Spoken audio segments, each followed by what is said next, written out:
कर्पूर गौरम करुणावतारम संसार सारम भुजगेंद्र हारम सदा वसंतम हृदयारविंदे भवम भवानी सहितम नमामि। हर हर महादेव। ओम नमः शिवाय। देवों के देव महादेव की जयकार हो। नमस्कार, मेरा नाम है आकाश केवी और आप देख रहे हैं मेरा यूट्यूब चैनल दी आकाश केवी। वीडियो के शुरुआत में जो मैंने मंत्र कहा था उसे हम कर्पूर गौरम मंत्र कहते हैं।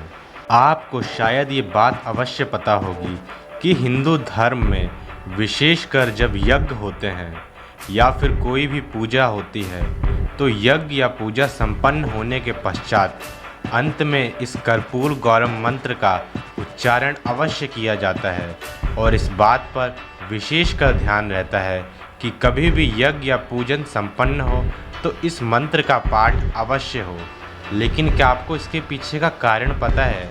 सिर्फ कर्पूर गौरम मंत्र ही क्यों उच्चारण करते हैं, किसी और मंत्र का जप क्यों नहीं कर सकते? कर्पूर गौरम मंत्र के भीतर ऐसे कौन से रहस्य हैं जो हम नहीं जानते?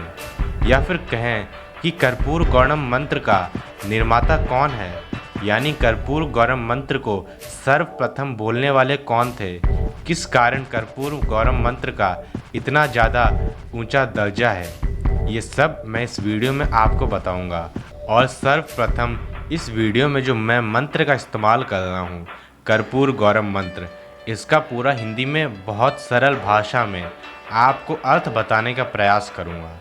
आशा है कि आप इस वीडियो को पूरा अंत तक देखेंगे और इस मंत्र का मतलब जानने के बाद, इसकी महिमा जानने के बाद आपका इस मंत्र के प्रति रुचि और बढ़ जाएगी। लेकिन उससे पहले एक बार कमेंट सेक्शन में हर हर महादेव अवश्य लिखें। धन्यवाद। तो चलिए अब इस वीडियो को आरंभ करते हैं। तो देखा जाए तो इस मंत्र का सबसे पहला शब्द होता है कर्पूर गौरम और इसका मतलब होता है कि कर्पूर के समान गौर वर्ण वाले, जो कि भगवान शिव शंभु हैं। और दूसरा शब्द आता है करुणावतारम। इसका मतलब होता है कि करुणा के जो साक्षात अवतार हैं, जिन्हें हम करुणा के साक्षात अवतार कह सकते हैं, तो वो भी शिव शंभु हैं। ये बात हम भली भांति जानते हैं।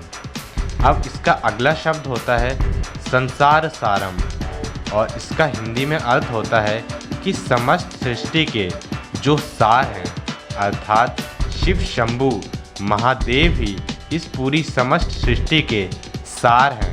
और ये बात भी हम सबको पता है, इसीलिए संसार सारम कहा गया है। अगला शब्द है भुजगेंद्र हारम। इस शब्द का अर्थ है जो कोई सांप को हार के समान धारण करता है। तो इस बात को भी हम जानते हैं, देवों के देव महाकाल ही सर्पों की माला धारण करते हैं, यानी सर्प को माला की तरह अपने गले में धारण करते हैं। तो यहाँ भुजगेंद्र हारम शब्द भी उन्हीं के लिए इस्तेमाल किया गया है। और इसके बाद देखा जाए तो अगली लाइन आती है सदा वसंतम हृदयारविंदे भवम भवानी सहितम नमामि।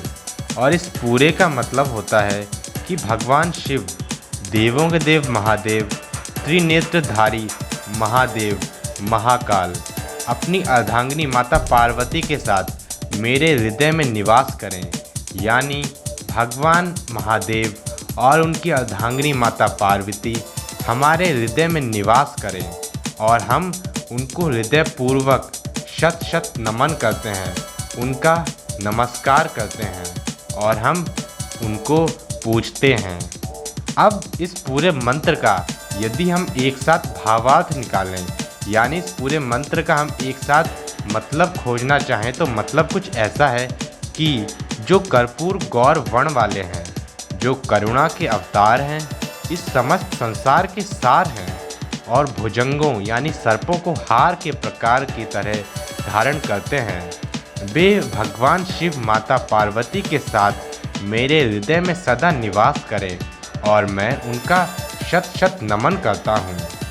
अब मैं आपको बताऊंगा कि हर यज्ञ संपन्न होने के बाद इसी मंत्र की हम आखिर में आरती क्यों गाते हैं। किसी भी देवी देवता की आरती के बाद कर्पूर गौरम मंत्र को ही क्यों बोला जाता है? इसके पीछे बहुत गहरे अर्थ छिपे हैं। तो सबसे पहली तो बात यह है कि हिंदू धर्म में ये माना जाता है कि जब भगवान शिव और माता पार्वती का विवाह हो रहा था तो भगवान विष्णु द्वारा ये आरती गाई गई थी। यानी भगवान शिव की विवाह के दौरान भगवान विष्णु ने इसे गाया था। ये माना जाता है कि भगवान शिव शमशान के वासी हैं। उनका स्वरूप बहुत ही भयंकर है, लेकिन ये स्तुति बताती है और भगवान विष्णु इस स्तुति के माध्यम से ये बताना चाहते हैं कि जो दिखता है वो होता नहीं है। भगवान शिव को हम भयंकर चाहें अवश्य समझें, परंतु उनका स्वरूप बहुत दिव्य है, वो बहुत सुंदर हैं। भगवान शिव को सृष्टि का अधिपति माना जाता है। वो मृत्यु लोक के देवता तो हैं ही, परंतु शिव को पशुपति नाथ भी कहा जाता है। और पशुपति का अर्थ होता है संसार में जितने भी जीव हैं, और उन जीवों में मनुष्य भी आते हैं। यानी संसार के सारे जीवों के अधिपति भगवान शिव हैं। ये स्तुति इसी कारण से गाई जाती है कि इस समस्त संसार का अधिपति वो हमारे मन में वास करें। यानी भगवान शिव शंभु जो इस पूरे समस्त संसार के अधिपति हैं, वो भगवान शिव शंभु अपनी अर्धांगिनी माता पार्वती के साथ हमारे हृदय में वास करें। और इस बात से भी हम भली भांति परिचित हैं कि शिव शंभु महाकाल हमारे हृदय में वास करेंगे तो हमारे हृदय से मृत्यु का भय दूर हो जाएगा, क्योंकि भगवान शिव ही स्वयं महाकाल हैं। वही हैं जो मौत को भी पराजित कर देते हैं। यदि भगवान शिव हमारे हृदय में वास करेंगे तो हमारा हृदय मृत्यु के भय से अवश्य ही सदा के लिए दूर रहेगा। और मुझे लगता है कि ये मंत्र आपको बहुत ही पसंद आया होगा। यदि आपको ये मंत्र पसंद आया तो इस मंत्र को एक बार याद अवश्य कर लें, या फिर याद ना करें तो एक बार इस मंत्र का मेरे माध्यम से स्मरण कर लें। तो एक बार मैं कर्पूर गौरम मंत्र पुनः दोहराऊंगा। कर्पूर गौरम करुणावतारम संसार सारम भुजगेंद्रहारम सदा वसंतम हृदयारविंदे भवं भवानी सहितं नमामि।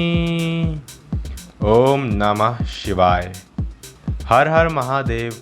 अगर आपको और कोई वीडियो देखनी है या फिर किसी और विषय के संदर्भ में कुछ जानना चाहते हैं तो आप कमेंट करके बता सकते हैं। मैं आपके सारे कमेंट का जवाब दूंगा। और साथ ही अगर आपने चैनल सब्सक्राइब कर लिया है तो कमेंट बॉक्स में एक बार ये भी कमेंट कर दें कि मैंने आपका चैनल सब्सक्राइब कर लिया है। और तब तक के लिए मैं आशा करता हूँ कि भगवान शिव सबका कल्याण करें, और जो कोई भी मेरी वीडियो देख रहा है उस सबको अपने ज़िंदगी में सफलता प्राप्त हो। धन्यवाद। ओम नमः शिवाय।